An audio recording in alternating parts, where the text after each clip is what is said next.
Good morning students. Raman fees classes के YouTube channel में आप सभी बच्चों का मोस्ट वेलकम है। बच्चों, आज हम लोग ऑप्टिक्स में एक बहुत ही इम्पॉर्टेंट छोटा सा नियम पढ़ेंगे। बेसिकली इस क्लास में वो छोटा सा है, जब आप हायर एजुकेशन में पहुंचेंगे तो वह नियम बहुत ही विस्तार हो जाता है, बहुत ही डिटेल्स हो जाता है।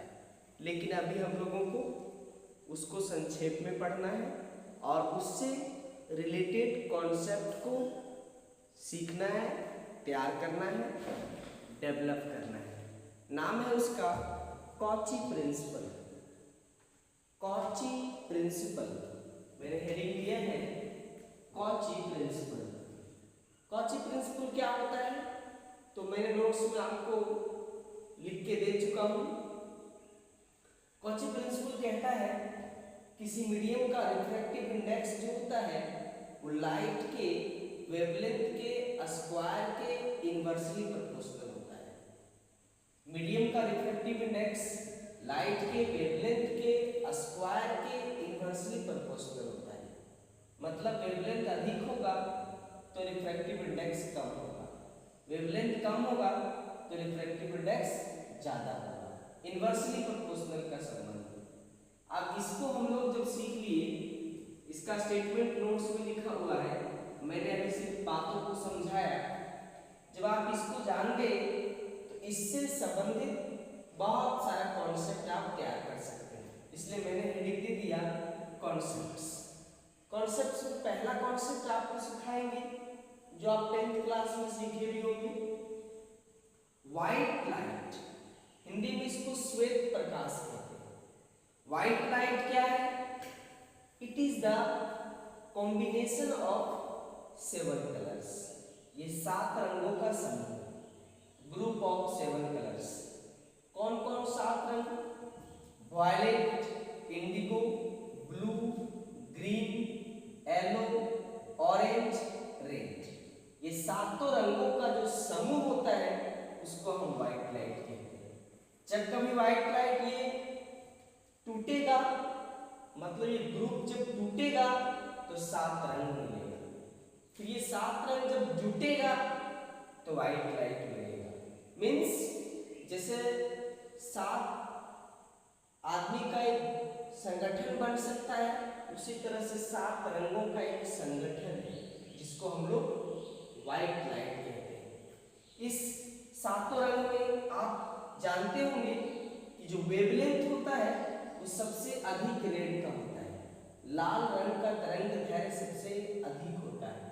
और जैसे जैसे आप ऑरेंज, येलो, ग्रीन की तरफ बढ़ते जाएंगे, पीछे की तरफ वेवलेंथ घटता जाएगा और सबसे छोटा वेवलेंथ वायलेट का होता है। इसलिए हम एक क्रम तैयार कर दिए, एक सीक्वेंस बना दिए, किसका वेवलेंथ सबसे अधिक, किसका वेवलेंथ सबसे कम। लैम्बडा से सूचित करते हैं।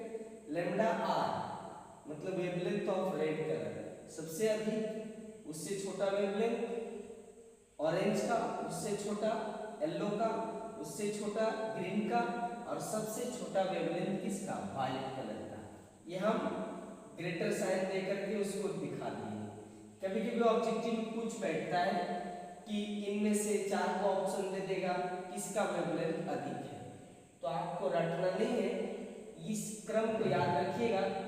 रेड का वेवलेंथ सबसे अधिक, वायलेट का वेवलेंथ सबसे कम होता है। जब इस बात को सीखे, ये दूसरा कॉन्सेप्ट है हमारा। जब वेवलेंथ सीखे तो कॉची प्रिंसिपल के मुताबिक जिसका वेवलेंथ सबसे अधिक होगा उसका रिफ्रैक्टिव इंडेक्स सबसे कम होगा, जिसका वेवलेंथ सबसे कम होगा उसका रिफ्रैक्टिव इंडेक्स सबसे ज्यादा होगा। तो इस नियम के मुताबिक रेड का रिफ्रैक्टिव इंडेक्स सबसे कम होना चाहिए, क्योंकि रेड कलर का वेवलेंथ सबसे ज्यादा है। जिसका वेवलेंथ सबसे ज्यादा उसका रिफ्रैक्टिव इंडेक्स सबसे कम होगा। उस मुताबिक रेड का रिफ्रैक्टिव इंडेक्स सबसे कम होना चाहिए और वायलेट का रिफ्रैक्टिव इंडेक्स सबसे ज्यादा होना चाहिए। क्यों?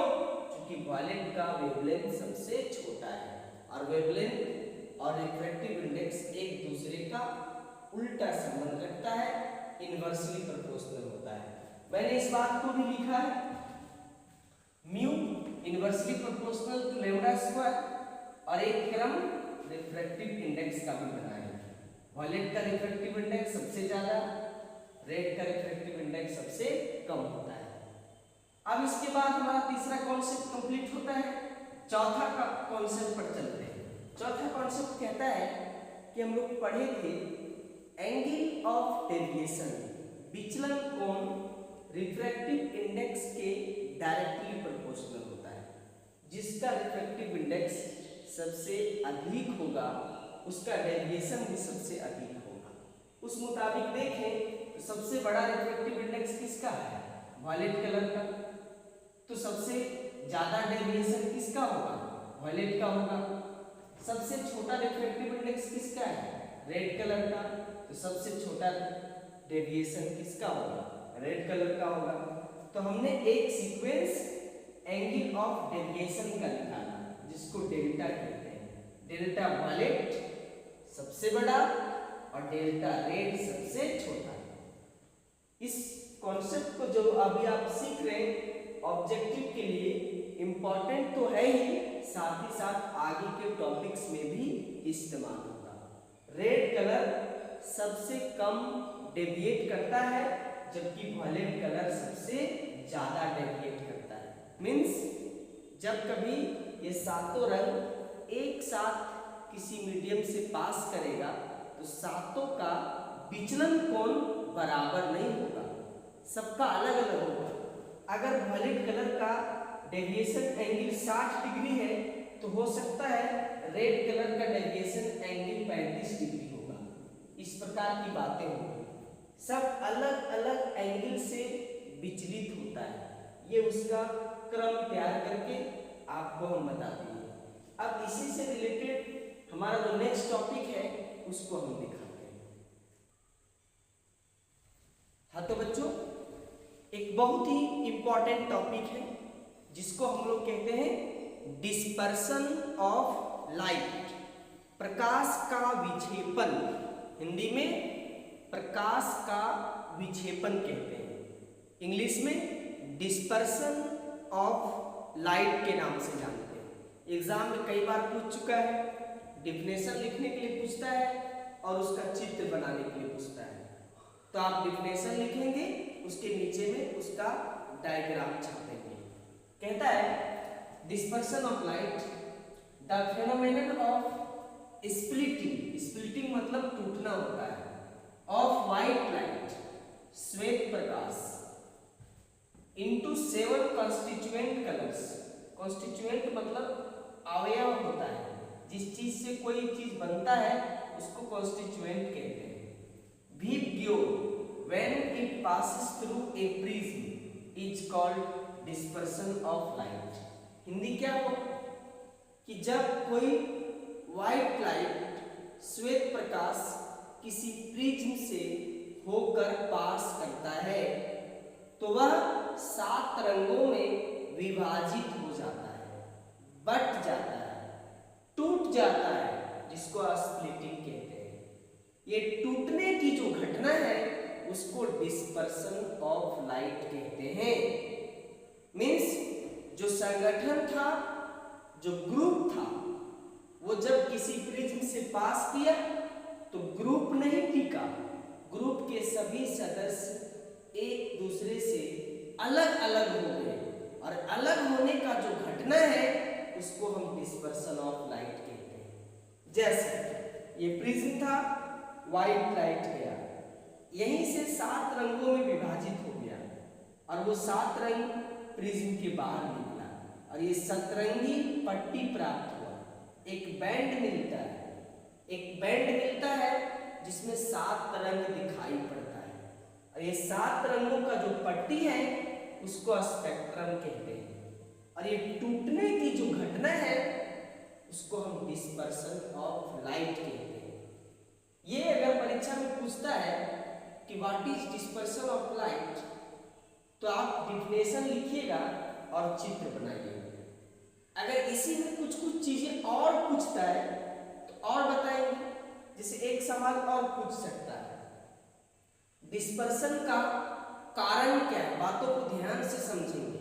डिस्पर्सन का कारण क्या है, क्यों टूटता है, तो उसमें एक लाइन में जवाब देते हैं कि जब प्रिज्म के अंदर ये सातों रंग प्रवेश करता है तो सातों का स्पीड अलग अलग होने के कारण ये एक साथ टिक नहीं पाता है। The speeds of all constituent colours, the speeds of all constituent colours in the prism are different. This is the cause of dispersion of light. Prism के भीतर सातों रंग का चाल, स्पीड अलग अलग होने के कारण प्रिज्म के अंदर वो संगठन टिक नहीं पाता है। यही कारण है कि उसे विभाजित होना पड़ता है और अलग अलग रंगों में बट जाता है। अब इसमें एक क्वेश्चन और पूछा जाता है कि ठीक है बट गया, तो बटने के बाद वायलेट कलर सबसे नीचे क्यों, रेड कलर सबसे ऊपर क्यों? तो सबसे नीचे और सबसे ऊपर की कहानी को देखिए। अगर हम इस लाइट को सीधा पास करा दें, ये डॉट डॉट, और रेड कलर को इस प्रकार से हम यहाँ ले और वायलेट कलर को इस प्रकार से ले और यहाँ से एंगल ऑफ डेविएशन को नापे, तो रेड कलर का डेविएशन सबसे कम और वायलेट कलर का डेविएशन सबसे ज्यादा। अगर वायलेट कलर का डेविएशन 60 डिग्री है तो रेड कलर का 35 डिग्री होगा। ऐसा क्यों? क्योंकि अभी थोड़ा देर पहले आपको सिखाए थे कि वायलेट कलर का डेविएशन सबसे अधिक होता है जबकि रेड कलर का डेविएशन सबसे कम होता है। और यही वो कारण है कि वायलेट कलर को नीचे रहना पड़ता है और रेड कलर को ऊपर रहना पड़ता है। इस कॉन्सेप्ट को अभी जस्ट पीछे आपको सिखा चुके हैं। अगर हम वायलेट को ऊपर कर देंगे तो यहाँ पर क्या हो जाएगा, वायलेट का डेविएशन सबसे अधिक हो जाएगा और रेड का डेविएशन सबसे कम हो जाएगा, जो कि हमारे कॉन्सेप्ट के खिलाफ, कॉन्सेप्ट के विरुद्ध हो जाएगा। इसलिए पहले कॉन्सेप्ट सिखाएं, बाद में इस टॉपिक को सिखा रहे हैं। ये स्पेक्ट्रम का भी मैंने परिभाषा लिख दिया। The band of 7 constituent colors obtained after dispersion of light is called a spectrum. Spectrum वह सतरंगी पट्टी है जो डिस्पर्सन के बाद प्राप्त होता है।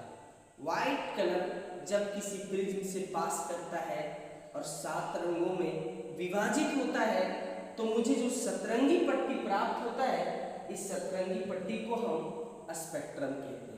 बच्चों नोट्स में लिख के दे चुके हैं, स्पेक्ट्रम 2 प्रकार का होता है, एक प्योर स्पेक्ट्रम और एक इम्प्योर स्पेक्ट्रम। बात को समझा देते हैं, डिफिनेशन लिखा हुआ है कि प्योर और इम्प्योर में क्या फर्क है। प्योर स्पेक्ट्रम तब कहते हैं जब स्पेक्ट्रम के 7 रंग, ये तो कॉन्सेप्ट जान चुके हैं कि टूटने के बाद 7 कलर दिखाई पड़ेगा।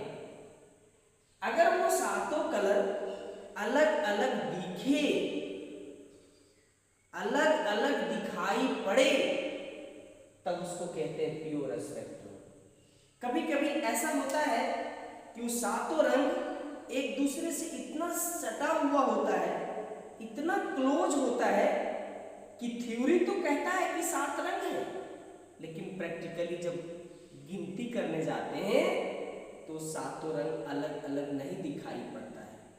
और जब ऐसा स्पेक्ट्रम बने कि 7 कलर एक दूसरे से बहुत क्लोज रहे, बहुत नजदीक रहे, काउंट नहीं हो सके, तब उसको हम कहते हैं इम्प्योर स्पेक्ट्रम। इस प्रकार से स्पेक्ट्रम 2 प्रकार का हुआ।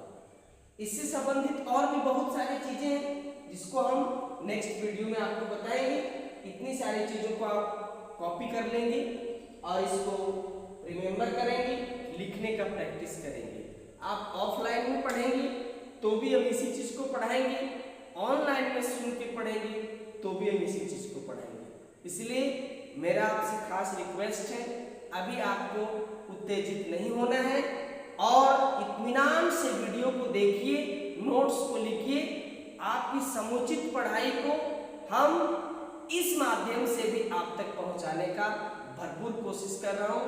आप घरों में सुरक्षित रहते हुए इन सारी चीजों को सीखते जाइए। किसी के बहकावे में, जज्बात में आकर के घरों से बाहर निकलना शुरू ना कर दें और परेशान ना हो और दूसरे को परेशान भी ना करें। धन्यवाद।